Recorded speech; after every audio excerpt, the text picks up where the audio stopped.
Eu queria saber de você acredita que essa entrada na Igreja Adventista foi um chamado, foi uma busca ou foi uma necessidade sua? Boa pergunta. É difícil, às vezes, no comportamento humano, você criar compartimentalizações. Há momentos em que os elementos entram em confluência. Foi um chamado, porque eu senti Deus me chamando, mas um chamado que respondia a uma busca que eu tinha dele desde cedo. A única alteração que eu faria na descrição que você fez é que essa percepção do sagrado, esse chamado, essa busca, não se iniciou com a Igreja Adventista. Para aqueles mais dogmaticamente puritanos, eu vou falar uma heresia, mas eu tenho a certeza que não estou falando uma heresia. O meu relacionamento com Deus começou na Igreja Católica rezando a Ave Maria. Uhum. Por quê? Porque Deus, ele sabe as pessoas que estão com o coração aberto para buscá-lo. E mesmo antes de ir para a Igreja Católica, eu sonhava, como criança em casa, com uma cena que isso é tão forte, que num dos meus livros, O Ceticismo da Fé, eu conto esse sonho. Até hoje eu tenho ele na memória. Para lembrar de um sonho dele, porque foi significativo. É quase uma situação freudiana falar desse sonho. O sonho é que eu estava numa casa pequena, casa de telhado, daquelas de telhas de amianto, e começou a bater. Falei, que é isso? Aí uma senhora de idade falou comigo assim, é Deus que está voltando, por isso está chovendo pedras. Vá lá fora para você ver. Quando eu saí na janela, eu vi as pedras caindo e no céu eu vi a nuvem e uma silhueta de um homem assim, todo cinza. Só vi a silhueta dele com uma veste talar muito comprida, regendo como se fosse um coral. E eu falei, Deus está voltando. Eu já senti um amor por Deus ali. O meu lar era um lar tóxico. Não tinha espiritualidade. Mas eu senti aquela sede dele. Até que uma senhora chamada Belinha, um dia falou com minha mãe assim, Edith, o Rodrigo não pode criar sem religião nenhuma. Ah, mas eu não gosto de padre, eu não gosto de crente, eu não gosto de nada. É aquela típica família brasileira dos anos 70, que não gosta de nada, mas vai em todo lugar. Porque eu lembro nitidamente que eles mexiam com o espiritismo, então minha mãe incorporou várias vezes entidades espíritas em casa. Na segunda-feira tinha a oração do missionário lá no rádio.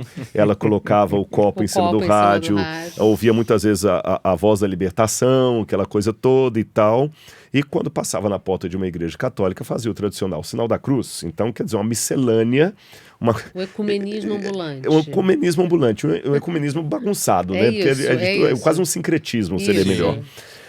Então, e ao mesmo tempo, uma algeriza muito grande da religião e tudo mais. Aí minha mãe falou, se o Rodrigo quiser ir...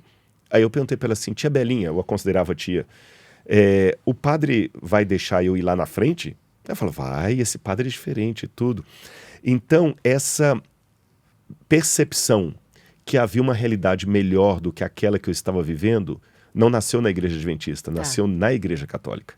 Porque quando eu vi o padre, o jeito do padre falar, eu ia à casa paroquial, eu tinha aqueles livros de grego, de hebraico. Aliás, vou fazer um upload aqui.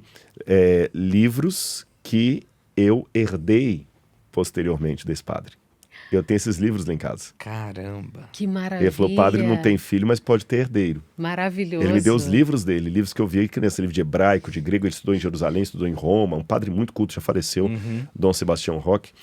Então, assim, eu lembro, né, rezando a Ave Maria, o Crê em Deus Pai Todo-Poderoso, aquela coisa toda, o catecismo, todo aquele detalhe ali, tudo muito lindo, lindo, lindo, lindo.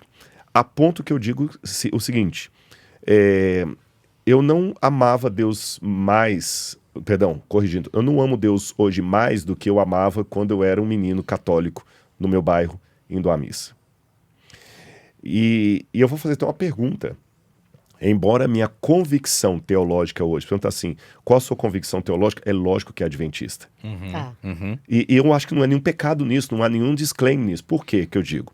As pessoas, e você que está me assistindo, eu vou colocar, eu espero ser didático na minha resposta. Claro. Você tem que ter a convicção religiosa do lugar que você frequenta. Se você é testemunho de Jeová, se você é mormon, se você é da congregação cristã, se você é presbiteriano, se você é metodista, se você é assembleiano, você tem que saber por que você é assembleiano. Você tem que entender, Você né? tá entendendo? As regras Se daquela você, casa. se você é presbiteriano, mas não crê na predestinação, você crê no dom de línguas e no retetê. Aham, Então, desculpa, você é um assembleano na igreja presbiteriana. entendi. Você entendeu?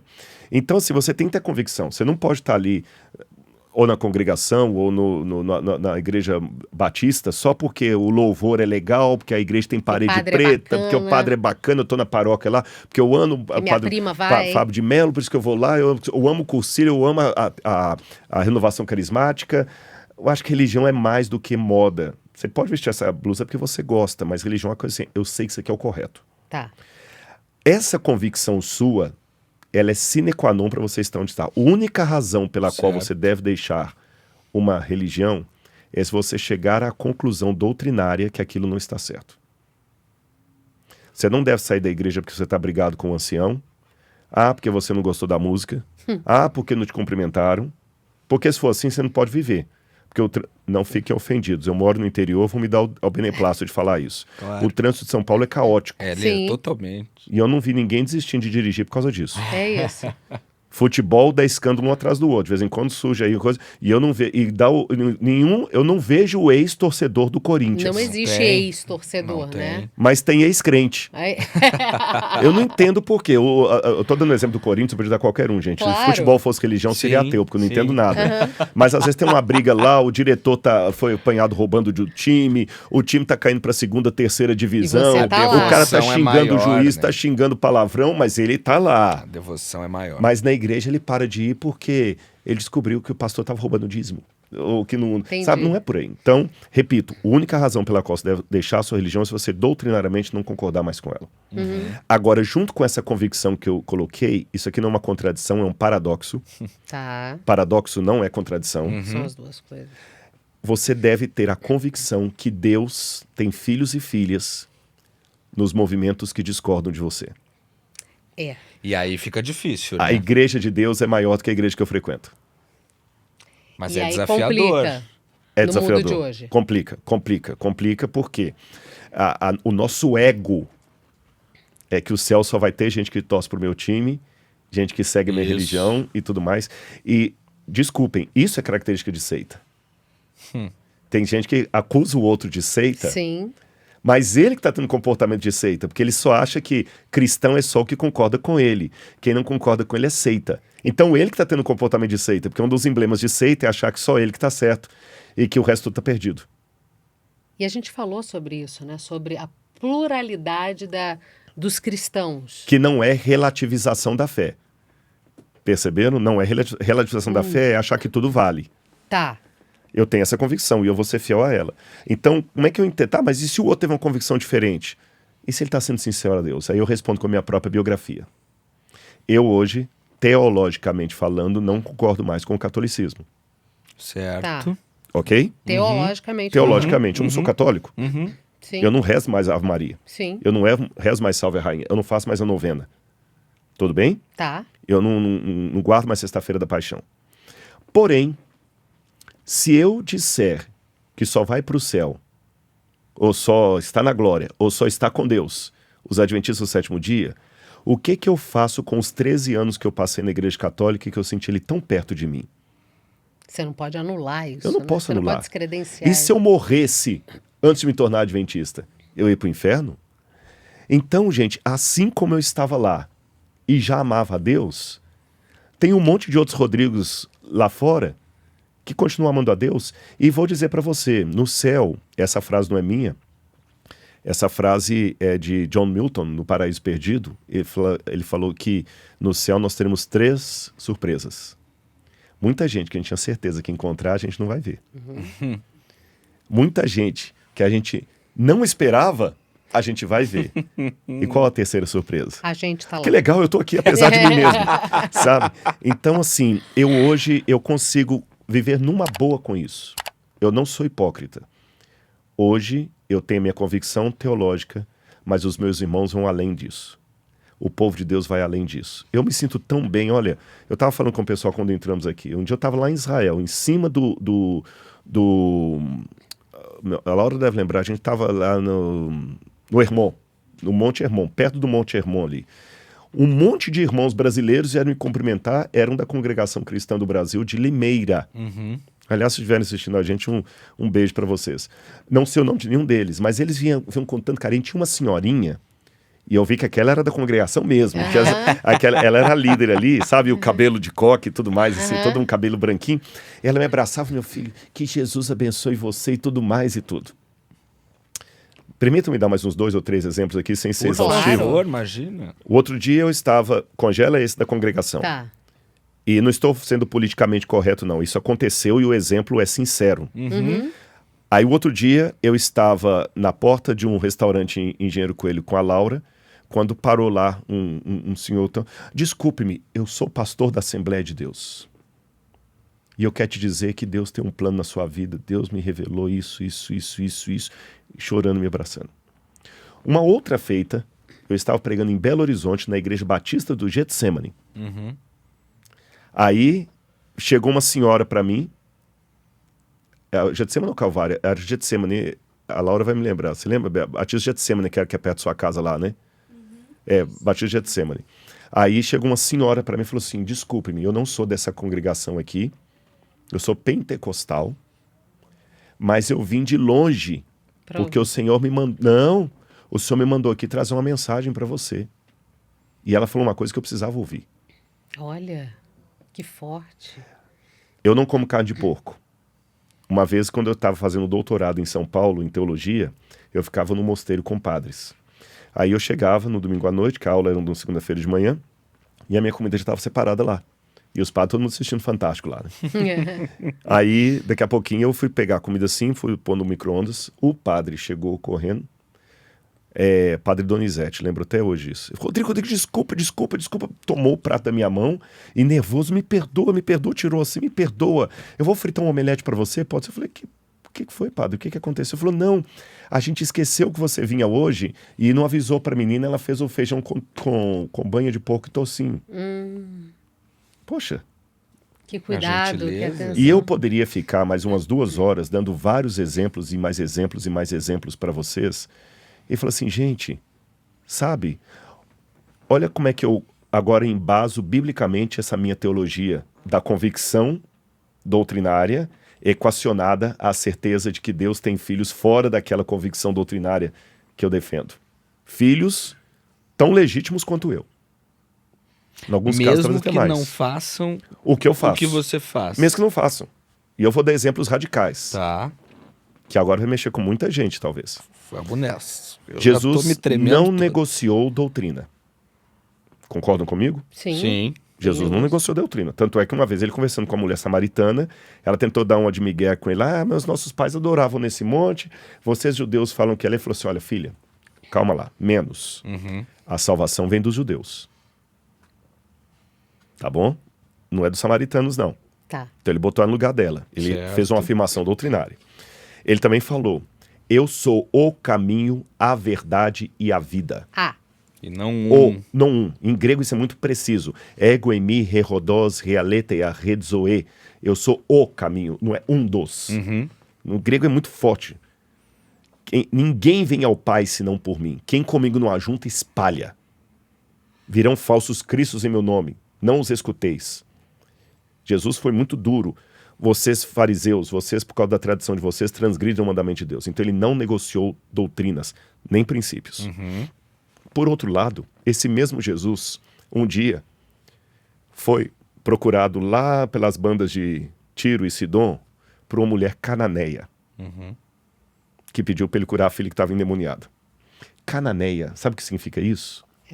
Ela era pagã, no sentido mais exato da palavra. Tanto é que cananeu não era um título usado mais. Tanto é que um evangelista, Mateus, chama de Ciro-Fenícia e Marcos chama de Cananeia. O fato de chamá-la de Cananeia é pejorativo. É como chamar alguém da comunidade favelado. Tá. Favelado hoje é um jargão ruim, não se usa mais essa palavra, não é de bom tom. Perfeito. Não é, você fala, não, ele mora na comunidade, favelado não é bom. Chamar de Cananeia era diminuir essa pessoa. Diminuir, perdão. E quem eram os cananeus? Povos pagãos que deveriam ser erradicados por Josué e não foram. Segunda situação. Jesus foi procurado por um centurião romano. que esse centurião romano era? Ele não era judeu, centurião romano. Para estar no exército como centurião romano, ele representava os opressores de Israel. Sim. Ele representava os pagãos. Aquele centurião romano oferecia sacrifício e incenso para César. Ele tinha ídolos na casa dele. E em ambas as situações, Jesus olhou para a mulher, olhou para o centurião e falou assim: em Israel não encontrei uma fé como dessa mulher, não encontrei a fé desse homem. E em ambos os casos, ele curou o servo do centurião, a filha da mulher, e os mandou de volta para casa sem convertê-los ao judaísmo ou ao cristianismo nascente. Ainda por vir ali, né? Não os converteu. O jovem também que ele curou do demônio lá em Gadara, fica aqui testemunho para os seus. Então a fé se sobrepõe a Se qualquer sobrepõe. doutrina. Exatamente. Por quê? O que Jesus falou, gente, é tão forte, tão emblemático, que é como se hoje eu encontrasse um budista e um muçulmano e falasse assim: eu não encontrei em toda a Assembleia de Deus alguém com a fé desse muçulmano. Eu não encontrei nem em uma igreja adventista alguém com a fé desse budista. Mas pela doutrina, essas pessoas não vão para o céu. Depende. Porque aí eu vou te perguntar: o centurião e aquela mulher iriam para o céu ou não? Teoricamente, né? Sim, porque É, Jesus vai fazer um Jesus milagre na vida de ajudou alguém que, né? E não os converteu. É essa que é a questão. O povo de Israel foi chamado por Deus para ser o povo eleito que ia dar o Messias ao mundo. Perfeito. Então Deus não tinha vários povos de Deus. Era um povo de Deus, Tá. Israel. Isso é claro. Não havia vários Messias em vários povos. É um Messias que viria de um povo e a promessa de Deus foi para esse povo da descendência de Abraão. Abraão. Ponto. Isso aqui é a convicção doutrinária. Agora, fora de Israel, você tinha Raabe, você tinha Ruth, você tinha o pessoal da corte da Nabucodonosor que ajudou Daniel, Tá. você tinha Naamã, que foi curado de lepra e voltou para casa, e ainda falou assim: quando for lá o momento de adorar o ídolo lá, o profeta falou: não, adora quietinho, Calma. tudo bem, tudo bem. E a pessoa, Deixa é como se quieto. você curasse uma pessoa. Gente, isso é muito forte. Eu estou claro. mostrando evidências bíblicas que Sim. se eu falasse as mesmas coisas sem fazer a contraposição bíblica, muita gente vai estar mandando mensagem aí: vocês trouxeram um herege, o cara falou herege. A Bíblia fala, tá na Bíblia lá, lê na sua Bíblia lá. O profeta Eliseu, depois que curou Naamã falou assim: Eliseu, eu vou voltar para a terra do meu senhor, que agora eu reconheço que o Deus de Israel é o Senhor, mas quando chegar o momento de adorar ali, Como é que eu faço? como é que eu faço? Que tinha que prostrar diante das idades. Vai em paz, adore em paz. Ajoelha e fica no seu coração, tá fazendo aquilo. Olha que conselho, como se fala assim: não, continua lá. Então, veja bem, embora tenha o povo de Israel como um povo visível, existiam pessoas fora do povo de Israel que faziam parte do que eu chamo de povo invisível de Deus. Os magos do Oriente. Sim, eles vieram todos de Do outra paganismo. área. Sim. E sabiam do Messias. Ciro, pagão, foi chamado de meu Messias, meu ungido. Balaão, embora acabou depois bandeando por um lado errado, mas ele era um profeta verdadeiro, que Deus usou profeticamente. Faraó teve um sonho profético. Então, gente, o Espírito sopra onde quer. Jesus falou para Nicodemos: você escuta a sua voz, não sabe de onde vem, nem para onde vai. Então, o que eu entendo hoje? O nosso papel, meus irmãos, é ser uma planta. Agora depende se você vai ser joio ou trigo. Tá. Maravilhoso. E qual que é justamente o centro da parábola do joio e do trigo? É impossível saber, para longe de qualquer questionamento, quem é quem. Porque a parábola diz que quando os servos vieram tirar, fala: não tira não, porque pode tirar o trigo junto. E ele fala que os servos são os anjos. Quer dizer, até aos anjos não está facultada Essa a diferença. ceifa antes do tempo final. Sim. Então hoje, o meu papel nessa parábola é crescer e dar fruto.